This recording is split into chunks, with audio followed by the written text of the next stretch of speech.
And if those conditions occur, use my Internet 1 connection. But if it doesn't, if it fails outside of this, I'm to fail over to the Internet 2. So that's how we're going to steer the traffic if suddenly Internet 1 was to go bad. The other thing that I've done here is just for the test, I've excluded 8888 from this test. So the first thing we're going to do, let's put these things back so you can see them. I've got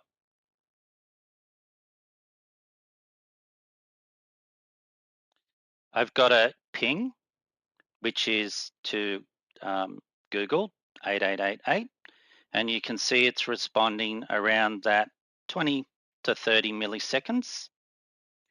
I'll also find the other one, this guy. Right again. Come back.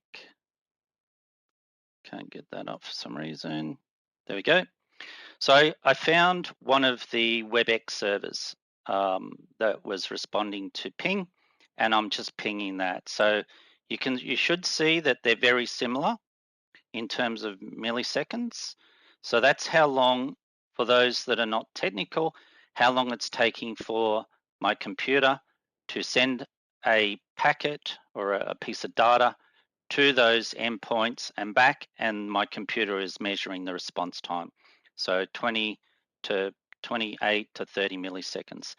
So the first thing we're going to do, and you might see in the bottom right here, I've got my Raspberry Pi and it's connected to this screen up here. And you see I built this little menu so that we can introduce different conditions into this Internet 1, this black cable. And the first thing I'm going to do is introduce a 15 millisecond delay. So if we add 15 seconds to both of these, we're still underneath our 50 millisecond threshold here. So let's just go ahead and do that, and we're pretty much going to expect nothing to happen. So let's select 15 milliseconds. We should see this jump up in both cases, which is good. Interesting, we just borderline on that 50, but all good. And that should be not failing over. So what I'm going to do now is we just take that back off before I jump into this other screen. Just going to jump into what we call this VPN status. So this is the screen that is showing the two internet, showing you which link the device is using. So by default, I've set it up to say everything is going out this WAN 1. And you can see that it's the reason for making this decision is because it's a preferred uplink or because it's performance based.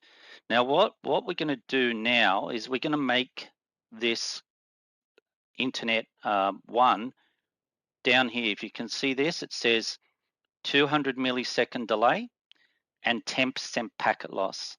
That is going to exceed that class that I have set up. And what we should see is we should see the packets switch over to WAN 2. You might hear a little blip in the call, but we'll also get these guys up so you can see what's happening. Just can't get that second one.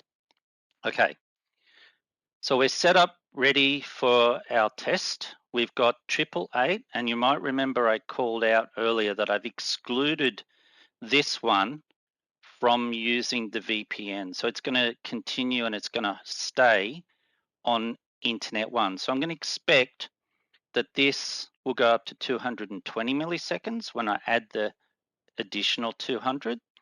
But this one you might see go up momentarily to 200. It's going to realize, if everything goes well, that it's outside that class, and it'll switch the packets over to WAN 2, and you should see it come down. So it might happen pretty quick, so we'll give it a go, which is option 4.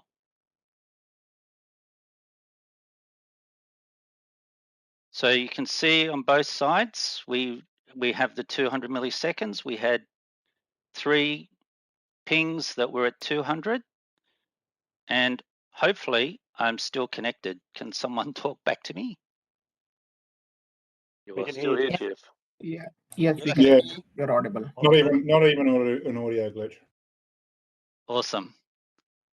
So that's what we'll see here. This display will just take a little while to catch up, but you can start to see it reporting that the packets are switching over to WAN 2, and we'll expect this over the course of the next minute or so, that the only thing here will be WAN 2. And you can see that the reason is because it's a performance-based, and it's failed over because of poor performance. So now we've got this Internet 1 that's gone really bad. There's either too many school kids on that link that's bringing the performance down, or it could be suffering from some sort of physical condition that's giving it the loss that we see. So let's bring it back